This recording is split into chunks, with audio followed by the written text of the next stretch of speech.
Muito obrigado, meu amigo, pastor Disseu. Uma alegria estar aqui na sua igreja. E amanhã eu vou ter a oportunidade de dizer quanto você foi importante ali no início do meu ministério. Satisfação encontrar aqui o Flávio Santos. Nós também fomos contemporâneos e colegas no então IAE. Flávio já chegou lá grande, né? Eu cheguei pequenininho e não cresci muito, mas o Flávio sempre teve um ministério muito abençoado e fiquei muito surpreso de encontrá-lo aqui, muito feliz também, Flávio, que alegria podermos estar juntos e adorarmos juntos ao nosso Deus. Eu estava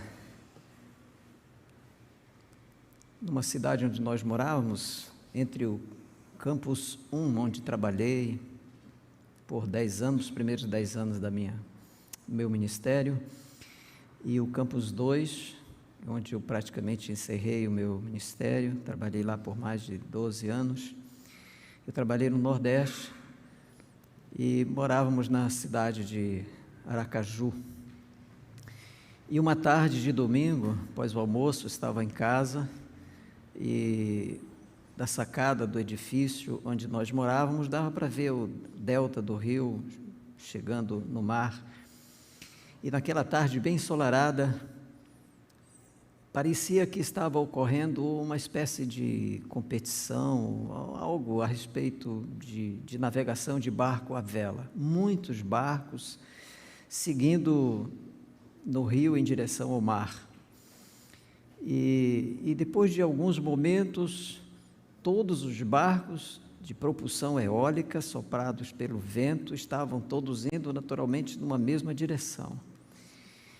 E de repente eu observei um barco, também à vela, só que estava na direção contrária. Como pode? Ambos não estavam sendo soprados pelo vento? Como é que um vai para uma direção e outro vai para outra direção? Então formulei o seguinte pensamento: não importa a direção do vento, o que importa é a posição da vela. Então ajuste sua vela, porque neste fim de semana o Espírito Santo vai soprar e certamente vai atingir cada um de nós. Então estique seu pano, sua vela e experimente o sopro do Espírito Santo no seu coração, na sua vida. Eu espero realmente que neste fim de semana Deus faça algo inusitado, poderoso, extraordinário nesta igreja e especialmente na sua vida. A igreja adventista não fala muito em fogo, mas a Bíblia fala bastante em fogo. Eu me recordo numa narrativa evolucionista onde as tribos, elas não guerreavam por terra, por ouro ou petróleo, elas guerreavam pelo fogo. Ter fogo, aquele momento em que as tribos nômades, segundo essa narrativa evolucionista, vagueavam nômades na superfície glacial da terra. O fogo era muito importante para eles, para as tribos. Quem tinha fogo, tinha luz, tinha calor, tinha vida. Quem não tinha fogo, não tinha luz, não tinha calor e provavelmente tinha morte. O fogo, ele tem uma função muito importante na ilustração, na representação e no simbolismo. Eu disse que a Bíblia fala muito em fogo. O livro que fala mais em fogo na Bíblia é o livro de Ezequiel, 39 vezes. Depois vem o livro de Isaías, 38 vezes. Depois vem o livro de Jeremias, 32 vezes. O livro de Salmo, 28 vezes. E os livros que proporcionalmente falam mais em fogo, não poderia ser diferente, é o livro de Apocalipse, que fala a palavra fogo 25 vezes para 22 capítulos. E Daniel, onde a palavra fogo aparece 17 vezes para 12 capítulos. O livro, talvez, que devesse falar um pouco mais de fogo, e a gente esperasse que falasse um pouco mais de fogo, fosse o livro Atos dos Apóstolos. E lá a palavra fogo só aparece 5 vezes. Entretanto, a palavra Espírito Santo, a quem o fogo quer representar, aparece 49 vezes. E a palavra Espírito, a quem o fogo quer representar, aparece ali 52 vezes. Mas o texto talvez mais contundente, onde aparece a palavra fogo, é Lucas 12, 49, onde o próprio Jesus diz: eu vim trazer fogo à terra e quisera eu que ela já estivesse a arder. Este é o fogo do juízo. Mas antes do fogo do juízo, Jesus prometeu um outro fogo, e é o fogo do Espírito Santo. Você pode abrir aí a sua Bíblia, no livro de Atos, o capítulo 2. Enquanto você abre a sua Bíblia para lermos juntos esse texto, eu quero dizer que esta ideia desta mensagem, ela começa quando eu, pela primeira vez, coloquei os olhos naquele magnífico livro de Randy Maxwell, O Retorno da Glória. Quando eu coloquei os olhos no livro O Retorno da Glória, de Maxwell, eu percebi que ele tinha, digamos, conversado com Leonard Ravenhill. Leonard Ravenhill eu conheci ao ler um livro que eu comprei em 1981, um livro de Reinaldo Prestes Nogueira chamado A Suprema Necessidade, um pastor, por sinal, um pastor batista. E lá naquele livro de Nogueira, eu descobri uma frase que fora citada em 23 de março de 1775, num congresso de Virgínia, por Patrick Henry. E essa frase, quando eu li esta frase, eu senti o meu coração se inundar de um desafio, de uma ternura, de um desejo. E eu queria tanto aquele livro de Leonard Ravenhill, cujo título empresta o nome para a mensagem de hoje à noite: Por que tarda o reavivamento? Leonard Ravenhill trabalha esse tema de uma forma extraordinária. E hoje, no decorrer dessa mensagem, nós vamos ver o que ele quer nos comunicar ao nos desafiar com esta pergunta: por que tarda o reavivamento? Vamos ao texto. Antes, curve a sua cabeça, por favor. Pai Celestial, muito obrigado, porque o Senhor tem sido generoso conosco, o Senhor tem sido paciente conosco, e nesta mensagem, Senhor Deus, que é o início de outras que nós estaremos tratando com esta igreja, pedimos que o Teu Espírito Santo venha nos assistir, o pregador, os ouvintes e a Tua própria palavra, que ela seja tão inspirada para esta igreja quanto foi há 2000 anos atrás, quando foi escrita e quando foi falada para aquele grupo de discípulos que esperaram, oraram, buscaram e receberam o poder do Espírito Santo. Pai, a razão pela qual nós estamos aqui não é cumprir uma liturgia, uma obrigação, é porque nós queremos a unção do Espírito Santo. Começa, Senhor Deus, desde agora, mover o nosso coração, nosso sentimento, nossas emoções, mas principalmente a nossa fé em direção ao batismo do Espírito Santo, que o Senhor certamente vai derramar sobre esta igreja. Nós oramos em nome de Jesus. Amém. Atos 2, 1 a 4. Ao cumprir-se o dia de Pentecostes, estavam todos reunidos no mesmo lugar. De repente, diz o texto, de repente ouviu-se um som de um vento impetuoso e encheu toda a casa onde eles estavam assentados.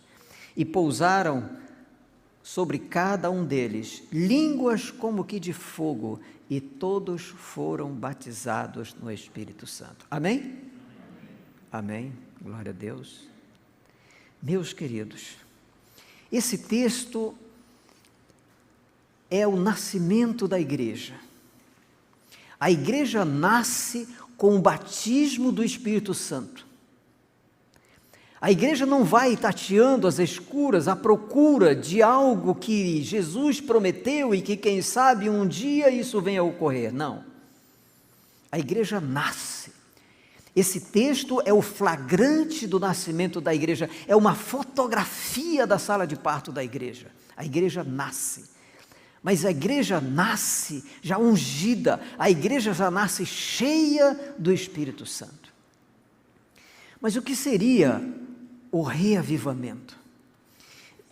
D.M. Panto, citado por Maxwell, no livro que já citei, O Retorno da Glória, ele declara que reavivamento é o influxo do Espírito Santo num corpo que ameaça se tornar cadáver.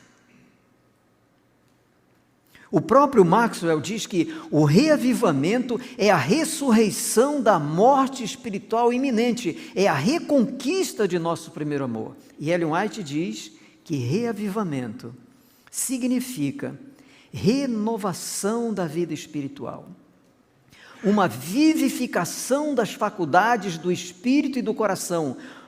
E agora ela diz, e é ela quem diz, um ressurgimento da morte espiritual. É um reavivamento. O reavivamento é um ressurgimento da morte espiritual. Reavivar é trazer a vida de volta. Reanimar é trazer a ânima, a alma, a essência, o próprio Deus de volta. E me parece que é isto que as igrejas estão precisando. Trazer a vida de volta, a ânima de volta, o poder, a presença de Deus de volta.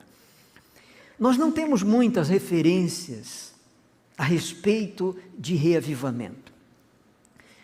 Poucas vezes, quem sabe na sua vida, você viu, você experimentou, você esteve num reavivamento.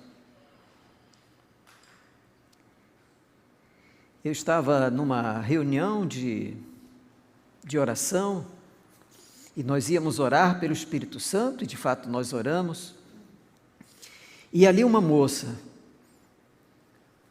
em prantos, ela falou o seguinte, era uma reunião de oração, tinham poucas pessoas, na verdade essa parece ser uma característica das reuniões de oração, né?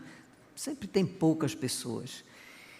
E quando terminou aquela reunião de oração, ela em prantos, ela disse assim, pastor, eu tenho 34 anos de adventista, mas eu nunca vi a minha igreja reavivada.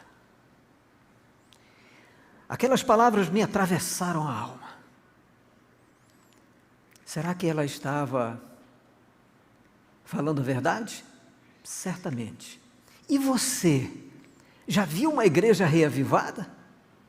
E você tem uma igreja reavivada? Quais são as suas referências para uma igreja reavivada? Quantas vezes alguém chamou você e disse, vamos à igreja porque está acontecendo um reavivamento?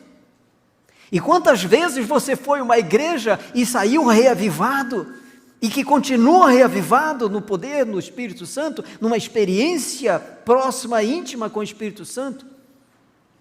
Bom, eu conheço alguém que viu uma igreja reavivada, e ela não viu no passado, ela viu no futuro, e ela disse assim, em visões da noite, passaram perante mim representações de um grande movimento reformatório entre o povo de Deus. Muitos estavam louvando a Deus, os enfermos eram curados e outros milagres eram realizados. Viu-se um espírito de intercessão tal como se manifestou antes do grande dia de Pentecostes. Viu-se centenas e milhares visitando famílias e abrindo perante elas a palavra de Deus. Eu vou fazer só um parênteses aqui para não perder a oportunidade de fazer esse comentário.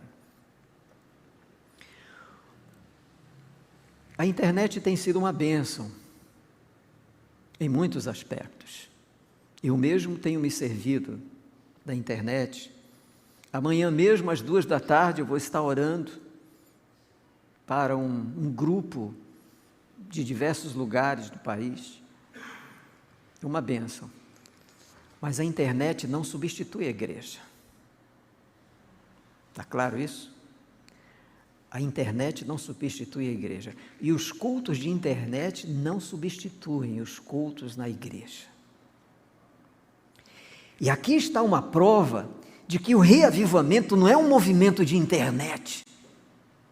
Porque ela disse, viu-se centenas e milhares visitando famílias e abrindo perante elas a palavra de Deus. Não. O reavivamento é intransferível, o reavivamento é pessoal, é presencial, é intransferível. Quem não está lá, não está reavivado. Quem não está nele, não está reavivado. Queremos mesmo um reavivamento? Eu tenho umas perguntas aqui, que não são minhas. É de um grande reavivamentalista do início do século passado, Charles Finney, um dos meus pregadores preferidos. Ele diz o seguinte, e eu vou só ler as perguntas. Você deseja o reavivamento? Gostaria de experimentá-lo? Se Deus lhe perguntasse, nesse momento, mediante a voz audível vinda do céu, você quer um reavivamento? Você ousaria dizer sim? E se Ele perguntasse, você está disposto a fazer sacrifício? A sua resposta seria sim. E se Ele dissesse, quando vamos começar? A sua resposta seria, hoje à noite. Vocês falam amém? Aqui? Pode falar. Mas tem um time, viu? Eu quero ver se vocês estão me ouvindo, se vocês estão entendendo o que eu estou falando. Porque essa é uma mensagem poderosa, não porque eu estou pregando, é porque ela é poderosa.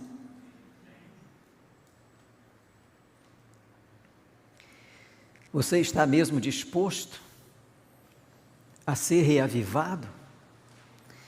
E eu às vezes escuto as pessoas, orando e pedindo o derramamento do Espírito Santo e o reavivamento, eu fico assim pensando e avaliando, será que ela quer mesmo? Porque quando você recebe o Espírito Santo e você é uma pessoa reavivada, a Deus liberdade. Você não é mais seu, você é do Espírito Santo. É Ele que passa a conduzir a sua vida. Você não vai mais onde você quer, você não come mais o que você quer, você não bebe o que você quer, você não vê, você não ouve mais o que você quer, mas aquilo que Ele quer. É esse reavivamento que você quer? Diga amém. Amém. Por que tarda o reavivamento?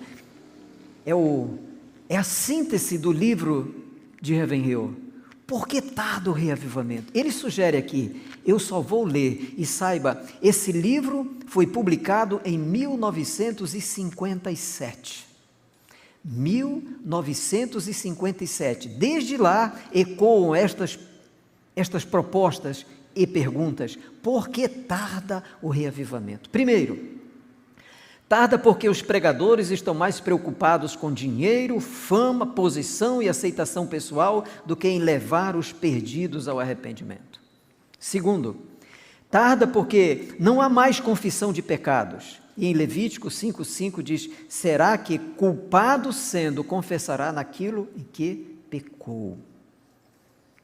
Depois, tarda porque nos habituamos a uma religião formal e sem vida, uma religião do tipo bater cartão, de meio expediente. Vou comentar isso já. Tarda porque nós nos especializamos na religião do tipo, eu já aceitei Jesus, ou do tipo, eu já sou adventista. Tarda porque os nossos cultos mais parecem shows teatrais do que pregação do Evangelho. Ele está falando isso em 1957, tá? E outra coisa, não sou eu que estou dizendo, eu só estou lendo. Tarda, sexta, tarda porque a oração está decaída. E o estudo da Bíblia está sendo negligenciado. Bíblia e oração é um binômio inseparável. E sétima, finalmente, essa eu admito, é por minha conta. E finalmente, a última e mais inquietante resposta à pergunta: por que tarda o reavivamento em nossa igreja? A resposta de número 7 é: tarda porque o sábado não está sendo devidamente observado. Algumas igrejas nossas já poderiam mudar a placa. E, ao invés de estar escrito Igreja Adventista do Sétimo Dia, deveria estar escrito Igreja Adventista do Meio-Dia. Porque depois que termina o sermão sabático e as pessoas vão para casa, só Deus sabe. É aí que o sábado está se acabando. Poucas igrejas estão ainda se reunindo para fazer um culto de final de sábado. Poucas famílias estão ainda se reunindo para celebrar o culto do final do sábado. Isso está vindo de longe. Estive em alguns lugares em que à tarde as pessoas iam para a praia para assistir futebol e para outros diversos lugares. Agora, isso está nos ameaçando. Nós somos o único povo que se chama o remanescente de Deus, chamado por Deus para observar o sábado e mostrar ao mundo a mensagem do sábado. Somos os únicos. E se nós não fizermos isso, quem vai fazer? E se a igreja adventista estiver fechada no sábado à tarde, quem vai falar do sábado? E se nós estivermos dentro de nossas casas, acompanhando, o desenrolar das coisas e das profecias, como quem está assistindo algum espetáculo. Estou vendo hoje os adventistas se preparando para o tempo do fim. Eu vou falar. Estão se preparando para o tempo do fim.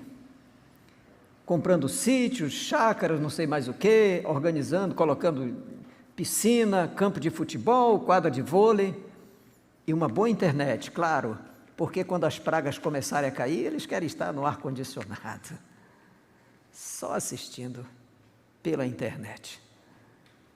Leia do engano. E finalmente nós vamos chegar ao coração do livro, aquela frase que foi proferida em 1755. E desta frase, Leonard Ravenhill fez uma paráfrase. E esta paráfrase, as palavras desta paráfrase, me atingiram de novo, repito, em cheio, mas essas palavras navegaram na minha alma como um barco à vela navega no rubro entardecer em alto mar. Eu não sei se você vai se comover com a leitura desta página de Leonard Ravenhill. Eu não sei se você vai se comover, mas eu me comovi. E, aliás, eu me comovo sempre que eu a leio novamente. Então, aqui diz o seguinte: é o tempo da vida tão deleitoso e tão monopolizadores os confortos do lar, que devam ser comprados com a minha infidelidade e sequidão devocional? No juízo final, acusar-me-ão os milhões que perecem de materialismo traçado com os poucos versos das Escrituras? E então ele diz: proíbe o Deus Todo-Poderoso. Não sei que direção outros podem tomar. Quanto a mim, dá-me o reavivamento em minha alma, em minha igreja, em minha família, em minha nação, ou dá-me a morte. reavivamento ou morte. Mas você sabe qual é o problema com os mortos? Eles não sabem que estão mortos. Você sabe qual é o problema com as igrejas mortas? Elas não sabem que estão mortas. E um dia eu fui fazer um culto no cemitério. Tem um contexto, tá? Fica tranquilo. E um dia eu fui fazer um culto no cemitério. E então eu me virei e falei para as sepulturas.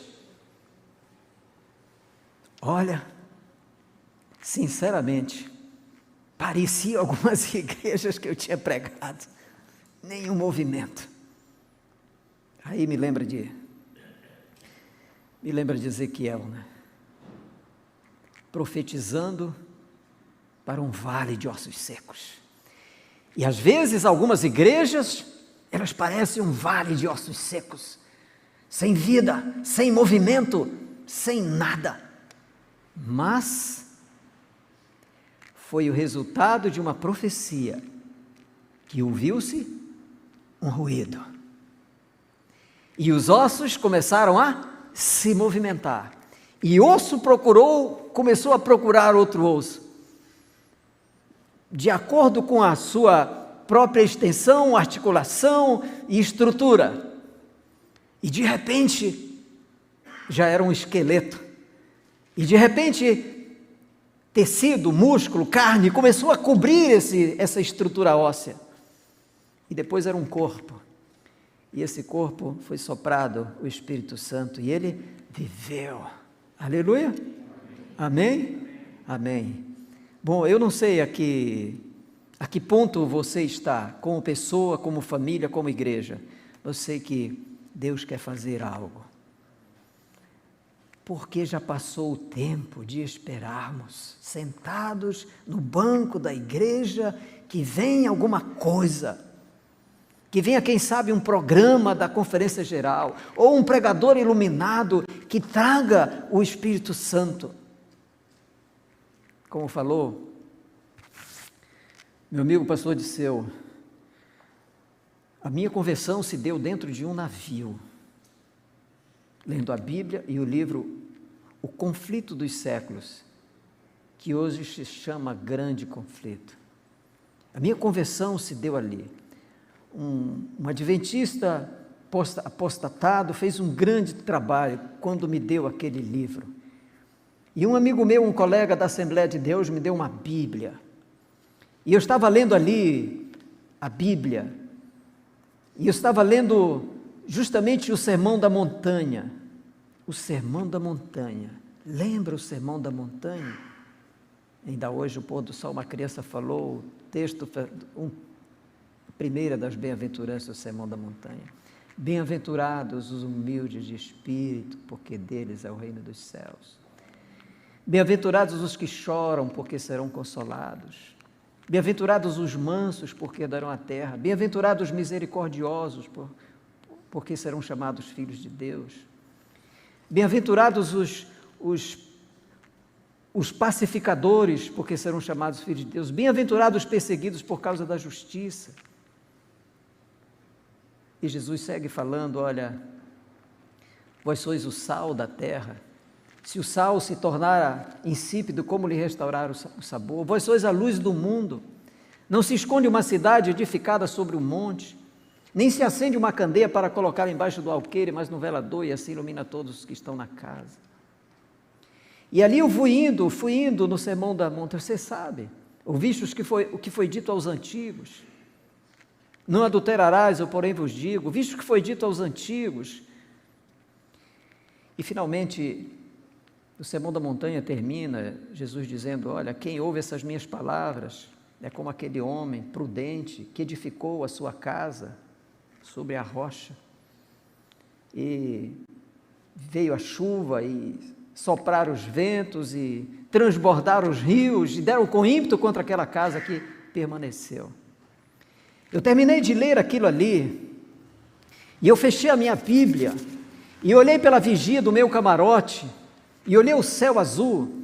Eu estava bem longe daqui, eu estava lá perto do Mar de Bahrein, atrás da Noruega, lá perto da Rússia, por trás da Europa, lá no fim do mundo.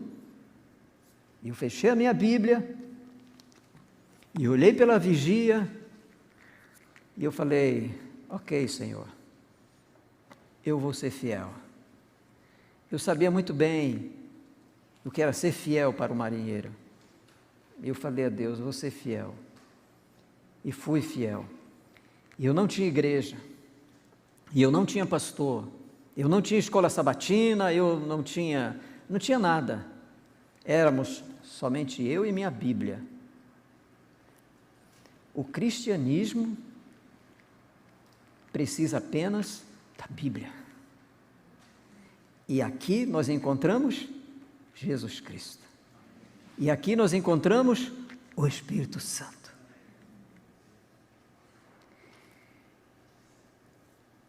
Robert Peace foi um grande líder da igreja. Eu não conheci. Quando cheguei na igreja, ele já tinha sido presidente da Associação Geral e havia saído, mas tinha deixado um rastro de luz.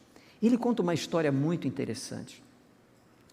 Ele conta a história de que ele esteve numa tribo, lá na região da África, e ele lá disse que naquele dia ele se reuniu com o chefe da tribo, e aquele líder da tribo, ele contou uma história baseado num acontecimento, algo que estava se desenrolando diante deles.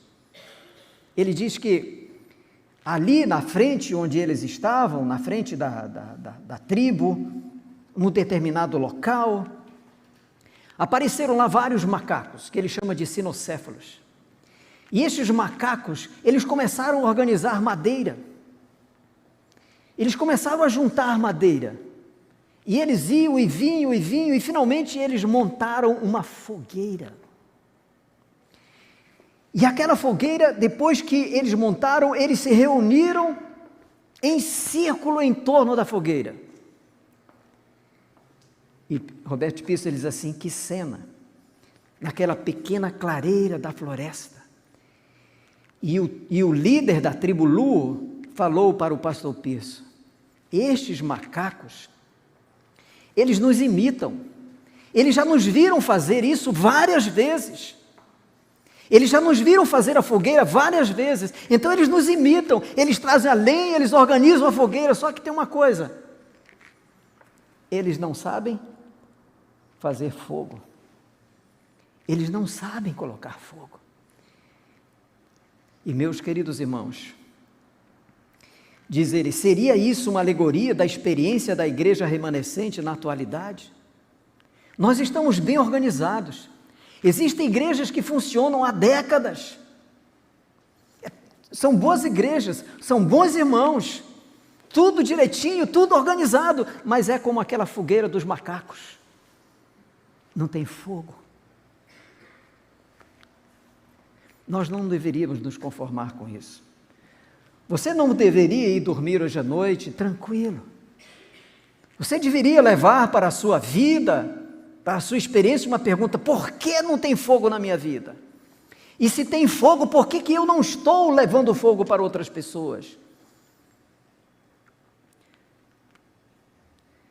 Deus tem sido muito paciente conosco, mas não mais por muito tempo. Nós precisamos dessa bênção para a nossa vida. Não é possível ser cristão, ser um adventista do sétimo dia e ser morno e ser frio.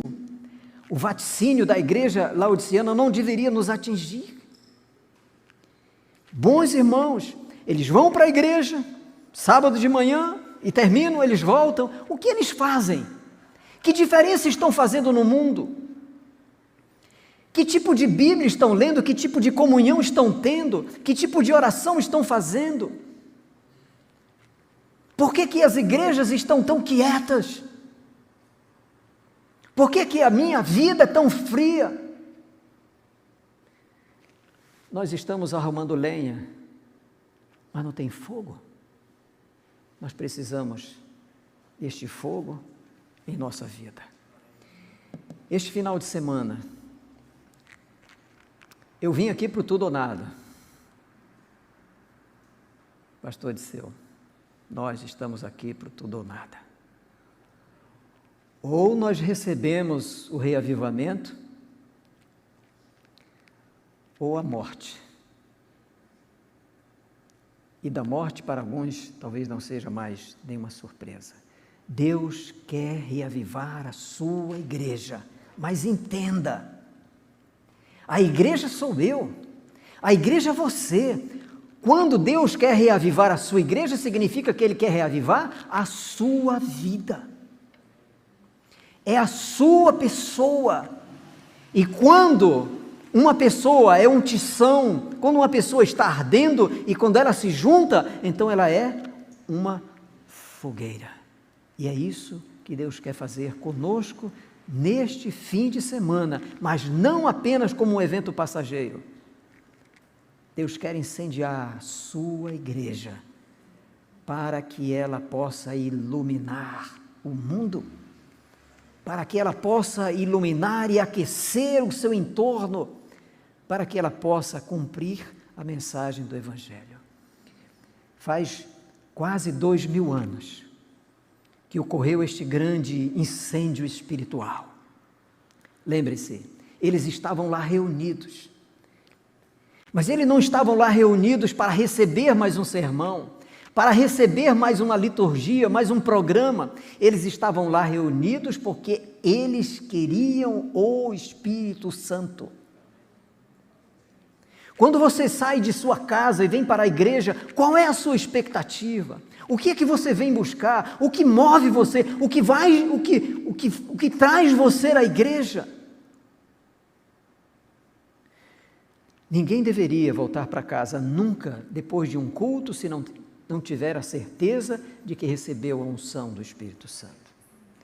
Foram vários os batismos do Espírito Santo que ocorreram naquele momento pentecostal. Então hoje, nós poderíamos ter um batismo. Não poderíamos? Amém? Então vamos orar por isso. Vamos orar. Deus quer derramar o seu Espírito Santo sobre nós. Deus quer derramar o Espírito Santo sobre a sua igreja. E diz o texto que eles estavam ali. Eles estavam ali orando. Mas eles não foram para um culto. Eles não foram assistir uma programação. Eles foram para receber o poder. E Jesus tinha dito para eles: permaneçam em Jerusalém até que do alto seja revestido de poder. Você viria à igreja até que recebesse o poder do Espírito Santo? Você tomaria a atitude de buscar a Deus, de se consagrar a Deus até receber o batismo do Espírito Santo? Pois é isso que nós estamos propondo. Amanhã a gente volta sobre este assunto. Mas, vamos orar? Vamos orar? Eu não vou chamar vocês aqui, eu não vou colocar essa carga emocional sobre você, sobre a igreja. Mas eu vou orar. E quando eu oro, quando eu digo que vou orar, é porque eu vou orar. E quando eu digo que vou orar para o Espírito Santo, é porque eu acredito que nós vamos receber o Espírito Santo. É algo muito íntimo, muito pessoal. E já que nós estamos aqui na igreja de Deus, e é sábado, e nós somos o povo de Deus, e Deus nos fez essa promessa: recebereis poder a descer sobre vós o Espírito Santo, eu acho que a gente pode orar por isso. Eu vou me ajoelhar e quero convidar você também a se ajoelhar.